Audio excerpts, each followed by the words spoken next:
In 1781, Britain's most decorated general marched his elite army into the dense wilderness, expecting a swift, glorious victory. Instead, he was drawn into a trap engineered by a humble farmer who possessed no formal military academy training whatsoever. Using forgotten medieval siege principles, this ordinary civilian outmaneuvered the elite tactical mind in just hours. Welcome back to the channel. How did an ordinary farmer use ancient warfare concepts to break Britain's greatest general? Let's explore. This is the incredible true story of innovation, forgotten history, and the humble farmer who rewrote military doctrine forever. During the 18th century, European armies adhered strictly to linear battlefield tactics, firing synchronized volleys in open fields. British commanders were masters of open field maneuvers, relying on disciplined formations and massive artillery firepower to overwhelm opponents. At the pinnacle of this military hierarchy stood Britain's most decorated general, undefeated and supremely confident in his forces. He viewed local colonial militias as nothing more than undisciplined peasants who would scatter at the first sign of redcoats. His campaign objective was simple: sweep through the backcountry, crush all local resistance, and restore total royal authority. As his massive column marched inward, local populations fled, leaving small frontier farmsteads completely abandoned to the advancing army. Royal officers traveled with luxurious baggage trains, including silver service, fine dining equipment, and personal servants on horse carts. This heavy supply line slowed the army's progress, creating a long, vulnerable column stretching for miles through narrow woods. The general believed his heavy brass artillery could dismantle any defensive position the rebels attempted to build in the wilderness. British scouting units pushed miles ahead of the main force, burning abandoned homesteads and confiscating livestock along their path. Local militia commanders held urgent war councils, recognizing that direct open-field battle against British redcoats meant total annihilation. European military manuals taught that victory required linear volley fire, bayonet charges, and disciplined cavalry maneuvers in clear terrain. But European armies had long forgotten medieval siegecraft, deeming ancient earthworks outdated in the age of gunpowder. This tactical knowledge gap left elite British officers blind to the defensive potential buried within forgotten historical engineering manuals. The general pushed his army deeper into the backcountry, confident that no militia group could withstand a single bayonet charge. He issued orders to prepare for a decisive battle, offering rewards to whichever officer captured the rebel commandful flag first. Meanwhile, local scouts reported every movement of the long British column as it advanced along the single narrow highway. The scouts noted that the British column was overstretched, with miles separating the advance infantry from the heavy artillery. Intelligence reached the local Patriot camp that the general intended to reach the central township within 48 hours. Panic spread among local militia leaders, who realized they had neither the ammunition nor numbers for a prolonged campaign. Some officers suggested abandoning the county entirely, retreating over the mountains to avoid an open confrontation with redcoats. It was at this desperate moment that a quiet, unpretentious farmer stepped forward with a radical engineering proposition. This farmer was not a career soldier, but he possessed an extraordinary intellect and a passion for ancient history. In his small home library, he had spent winter nights studying translated Latin manuscripts on Roman and medieval fortification design. He discovered that ancient builders constructed earthen ramparts that easily absorbed heavy battering rams and catapult strikes. He realized that 18th century cannonballs operated under the exact same kinetic principles as ancient medieval siege engines.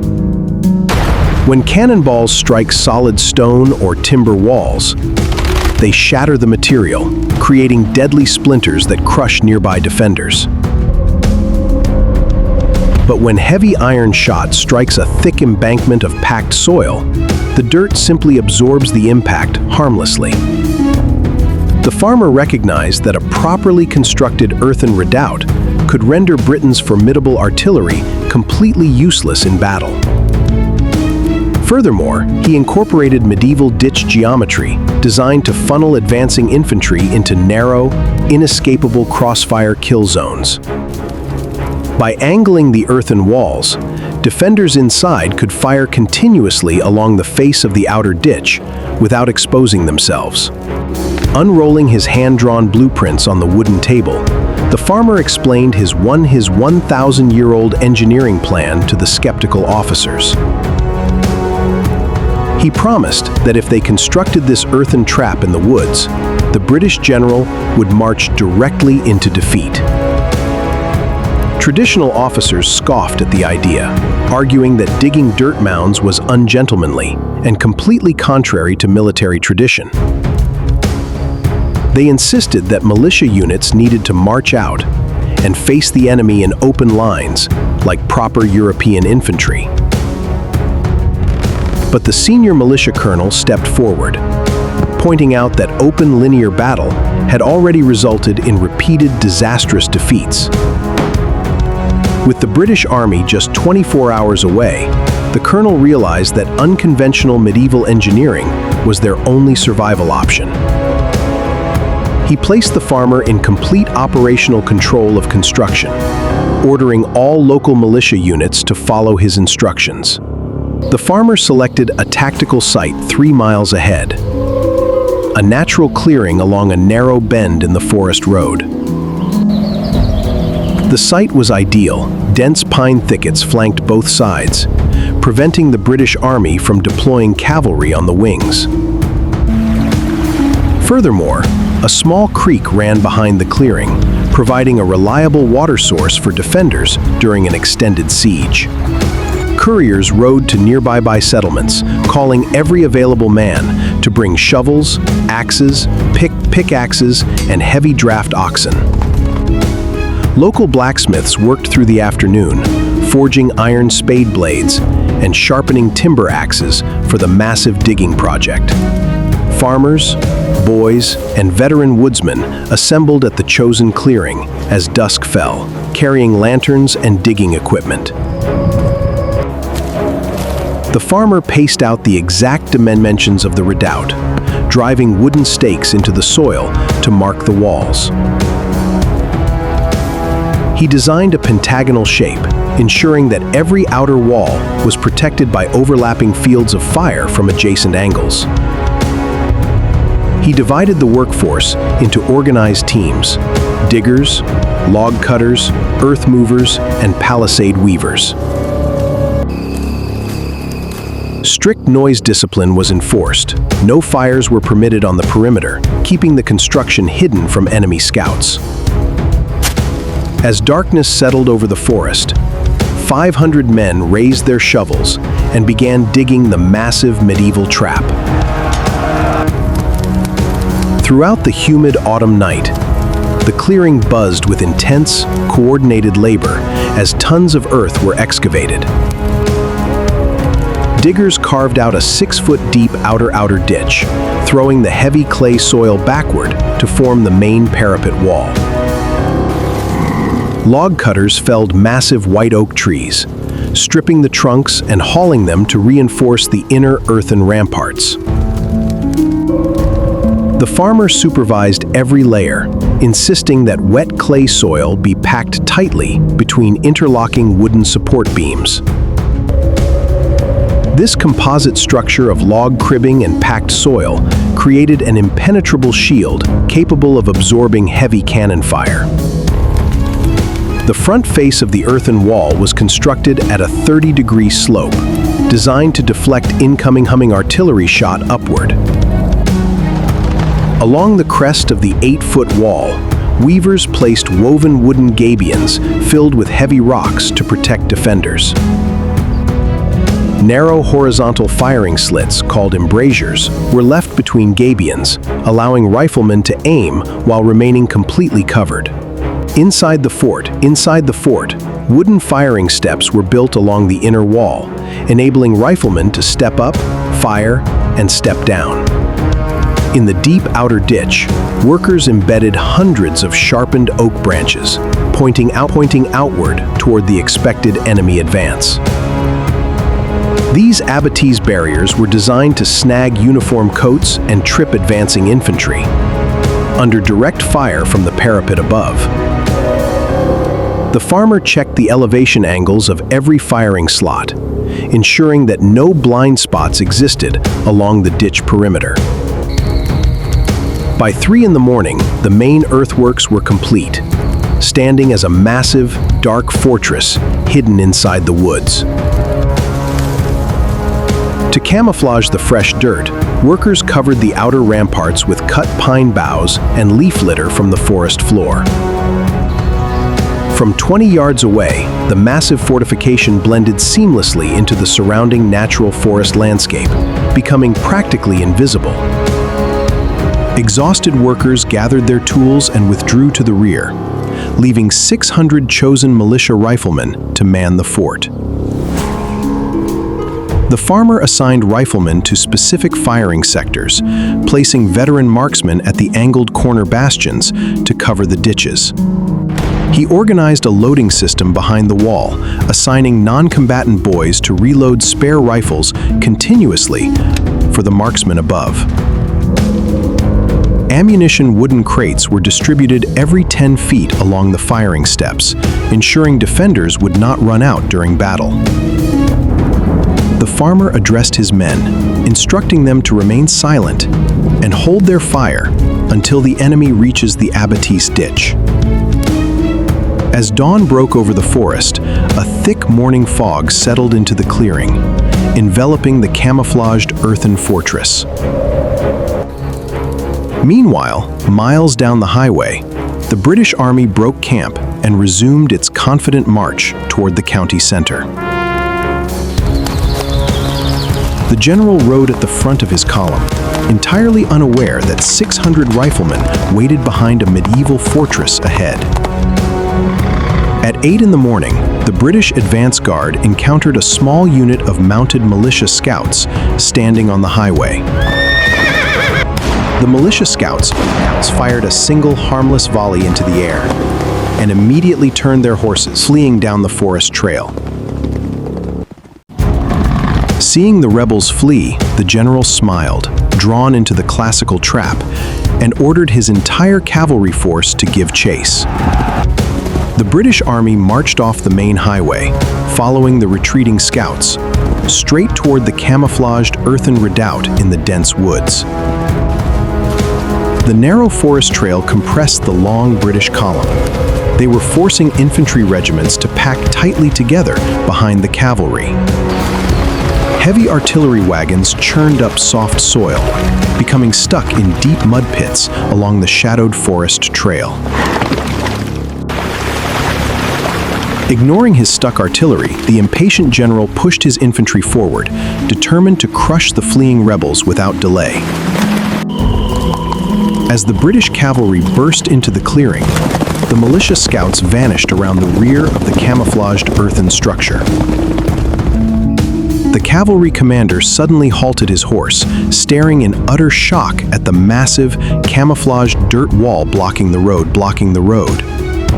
Before the cavalry could deploy, the general arrived at the clearing, staring at the unexpected medieval fortification in disbelief. Arrogance overcame caution. Instead of waiting for artillery, the general ordered an immediate frontal infantry charge against the redoubt.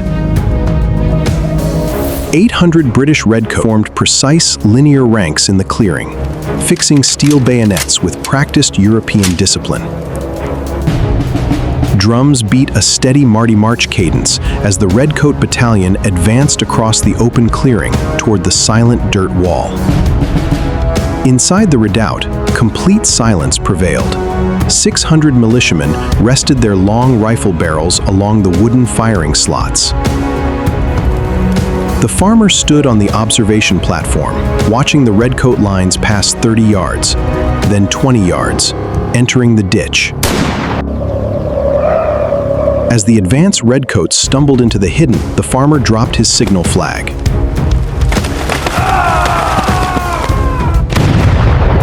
A thunderous volley erupted from the earthen redoubt, a solid sheet of lead tearing into the compressed enemy ranks below.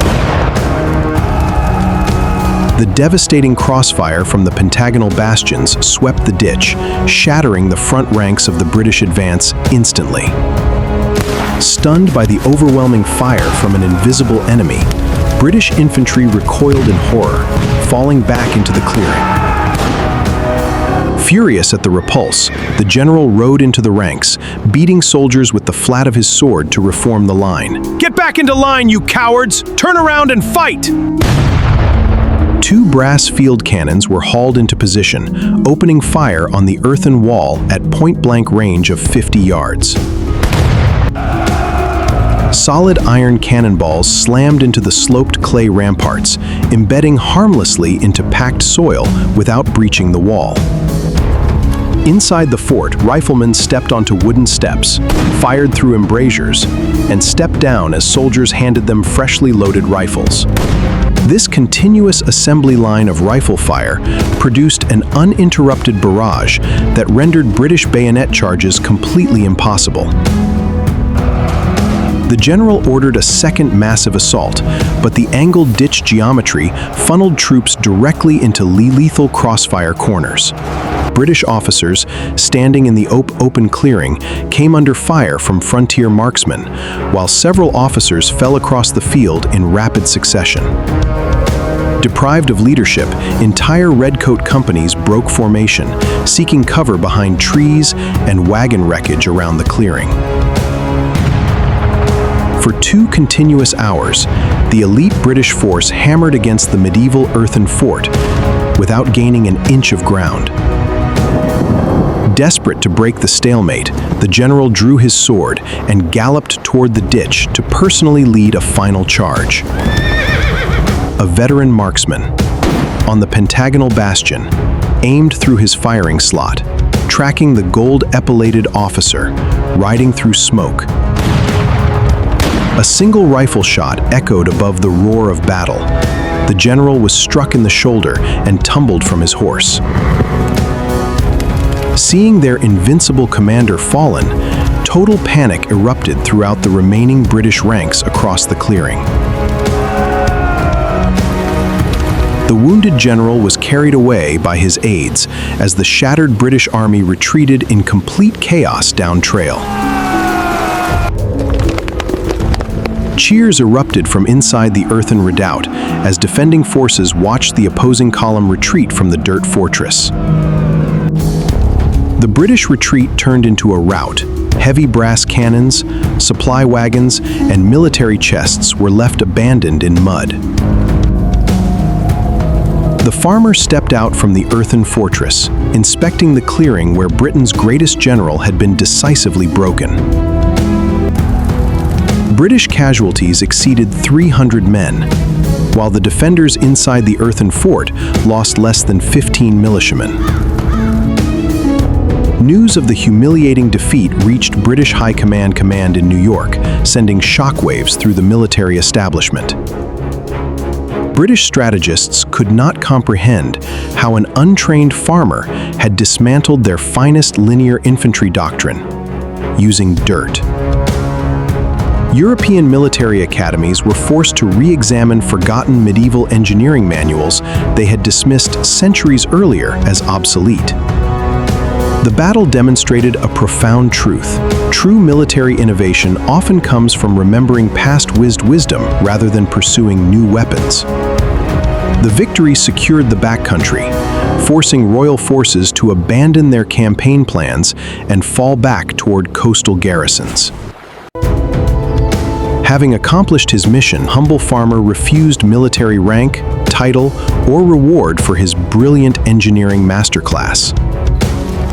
He returned quietly to his farm, gathering his wooden plow and resuming his peaceful life in the backcountry woods. Over decades, rain and forest growth gradually smoothed over the deep ditches and earthen ramparts built during that fateful night. Today, gentle grassy mounds deep in the woods are all that remain of the fortress that broke an empire's army. Yet military historians continue to study the site as a textbook example of tactical field fortification and defensive engineering. The humble farmer proved that intellect, historical knowledge, and terrain mastery can overcome the greatest armies on Earth. His legacy stands as a testament to human ingenuity and the enduring power of forgotten historical knowledge. This battle proved that knowledge and adaptability can overcome raw power. What ancient military tactic impresses you most? How would you have handled the British general's dilemma when faced with a hidden medieval dirt fortress in the woods? Leave your thoughts in the comments section below. I read and reply to every insightful historical breakdown from our community. The long hunting rifles and leather manuscripts of the frontier remain eternal symbols of ingenuity, courage, and historical wisdom. If you loved this incredible story of tactical genius, smash that like button and subscribe for more untold history. Make sure to share this video with fellow history buffs who appreciate deep tactical breakdowns of forgotten revolutionary battles. Every forgotten battle holds a vital lesson for the future, waiting for curious minds to uncover its hidden secrets. Don't forget to ring the notification bell so you never miss another deep historical narrative on this channel. Join us next time as we deconstruct another masterclass of military history and unconventional battlefield strategy. Thank you for supporting independent historical research and storytelling. Your viewership makes these deep documentary breakdowns possible. Check out our recommended videos appearing on screen right now for more thrilling tactical battles from the past.